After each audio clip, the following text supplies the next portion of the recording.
The Bible of Self-Improvement. If you haven't already read this, this is a very, very interesting book that you gotta get your hands on. It's a very, very easy written and easy to understand way to get rid of bad habits, create new ones, and create a better life for yourself day to day.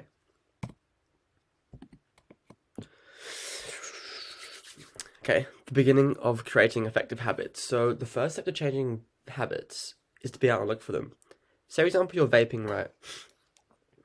And you're just doing it consciously. You're doing it unconsciously, and you don't know you're actually doing it. You're just picking it up and doing it. Each time you pick up the vape, realize that it's in your hand. Look at yourself and go, okay, the vape is in my hand. I'm about to take a hit. It's going straight to my lungs. And it's not doing me any good. Just think about it consciously. Think about it. Next time you eat that fucking massive cake, think to yourself, okay, this is what I'm doing right now. I'm eating this cake. Is this going to help me in the long run? No, it's going to be nice right now, but it's just going to make me feel shit afterwards. And all big things come from small beginnings. So like Apple, for example, iPhone. Where's my iPhone? Oh, it's upstairs. But you understand, like they've come from nothing. They came from some guy in his garage. They came from Steve Jobs with an idea to bring it to power, and then making a company out of it. And look what we've got now. I'm on an Apple computer right now. It all comes from small beginnings. You have to start somewhere. Start at point A. You know what I mean? You got to work your way up to get to A. It's your commitment to the process that will determine your progress. Say, for example, you're only training, like, I don't know, once, twice a week. Maybe you're training, I don't know, 3 or 4 times every second or third week. That will obviously mean that the progress won't be very much because you're not really committing to the process. You're not really training hard. You're not really going to the gym. Like, you have to commit, commit, commit. I have this belief in myself that if I turn up every single day, I will get there eventually. That's what I do. I train every single day and I get there eventually. I get there eventually and it works. The only way to win is to get better each day. You have to like improve each day because you can't go from point A to point B. You have to you can't, yeah. You have to get better each day because it's the stack of the compounding effect of you committing to the process and you working hard. You're not just going to get from where you are to where you want to be just like that. You have to get better each day to lead up to that point.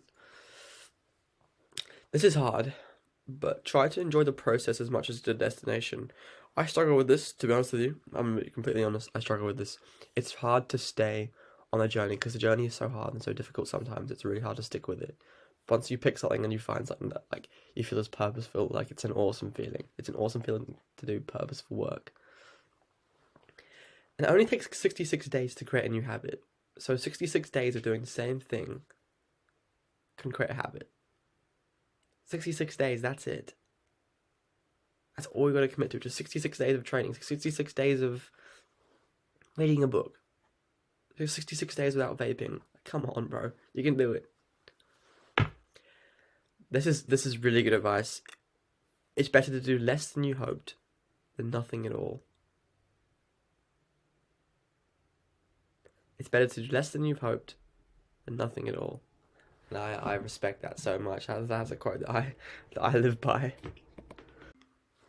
And I've learned that when you create evidence of a habit, you feel better in yourself and you can commit to it way, way more. Say, for example, you go to the gym when it's snowing, when it's raining, when it's cold. You have evidence that you're committed to fitness. And you have self-evidence. Like you can think about it in your head. Okay, I did it on this day. I did it when it was snowing. I did it when I didn't feel like it. I did it when I was busy, but I had to do it anyway. Like you create evidence in yourself and you really believe and you feel proud of yourself that you're aiming towards something, that you're bettering yourself. And yeah, this is it. The more evidence you have for a belief, the more strongly you'll believe it. If you keep training and keep training and keep training, you're still gonna start to believe that you're gonna get in good shape, and you will. Like you have to have evidence for what you're trying to do. You have to like keep giving yourself evidence, not just just for yourself. To just keep it. Yeah, your habits shape your identity, and your identity shapes your habits. This is so true.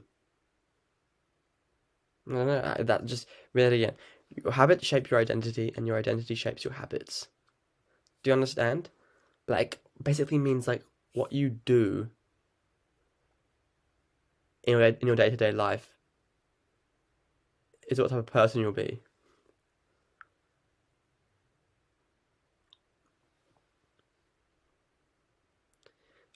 I talked about this before, but yeah, becoming more conscious of habits, recognize whenever you have an effective habit, and also recognize when you have a not so effective habit. Become completely conscious of whenever you make a habit. This is kind of just reiterating what I said before, but until you make the unconscious conscious, it'll direct your life and you'll call it fate. If you want to create good habits, write down those habits and you'll feel more inclined to sticking to those things. For example, I'll meditate 5 minutes every day, or I will go to the gym every single day. Write them down, because when you see them written down, you'll feel like you have to do them a lot more than just if they were just in your head. Habit stacking, this is huge. This is really, really good. So like, say for example, you go to the gym, come home and eat a high protein, healthy meal. Two good things. Eat meat, gym, eat, gym, eat. Perfect. Awesome. Maybe afterwards read a book on self-improvement.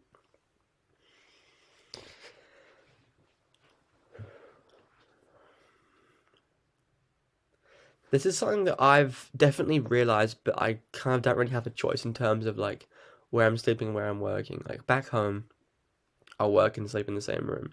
But it's really good if you work from home, it's really good to have different things, like a room where you go and do your work, a room where you sleep, a room where you play games, like a room where you do different things. Don't eat in the same room.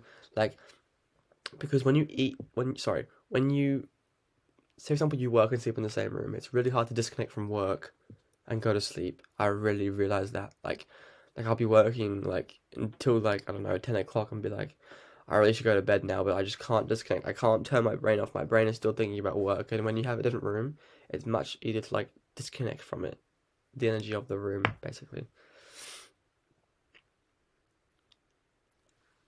And a lot of people say things like, I don't know, yeah, like they say, and change your language. Instead of, I have to go to the gym, say it's time to reach my goal. It's time to lose my weight. It's time to get stronger. Because if you say I have to go to the gym, you're already making it like not on your side. Make it on your side and say that it's helping me rather than, oh, I have to go and do it. The gym's horrible. The gym's this. Think about like you're getting closer to your goal when you do it. Also, what I realized is that habits, yeah, they do become pretty boring. So if you can stick to the boring ones, if you can stick to the process, you can be successful from what I've learned. See you guys in the next one.